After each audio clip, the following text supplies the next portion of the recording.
Bonjour et bienvenue dans cette capsule où nous allons travailler sur les chaînes carbonées. En premier temps, nous allons voir ce qu'est une molécule organique. Je vous présente ici 4 molécules différentes et nous allons analyser les points communs. On peut constater que toutes ces molécules sont composées d'atomes de carbone ainsi que des atomes d'hydrogène, en majorité sur toutes ces molécules. Et on peut retrouver parfois, en petite quantité, d'autres sortes d'atomes, comme par exemple ici un atome d'oxygène, ou alors par ici un atome d'azote. Vous pouvez également retrouver des atomes de chlore ou des atomes d'halogène. La chaîne carbonée, eh bien c'est tout simplement le squelette, c'est-à-dire l'enchaînement des atomes de carbone dans cette molécule. Nous allons voir les différentes chaînes carbonées.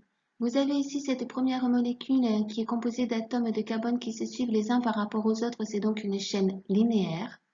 Vous avez ici les atomes de carbone, où la chaîne se referme sur elle-même, c'est donc une chaîne cyclique.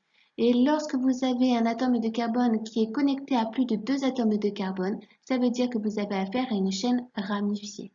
Donc vous avez ici la ramification sur la chaîne carbonée principale qui est composée ici de 3 atomes de carbone.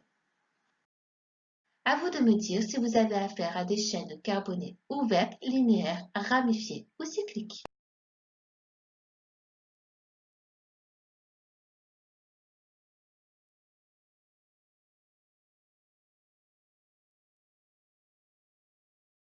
Nous allons voir comment différencier la chaîne saturée de la chaîne insaturée.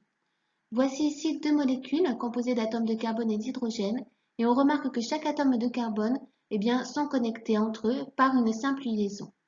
Nous avons alors affaire à une chaîne qui est dite saturée.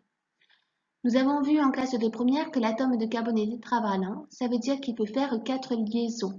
Et ici, on remarque bien que chaque atome de carbone est connecté 4 fois. Il est connecté à 4 atomes différents. Maintenant, voici 2 autres molécules et nous pouvons remarquer que là, nous avons 2 atomes de carbone qui sont connectés entre eux par une double liaison. Même chose pour la deuxième molécule.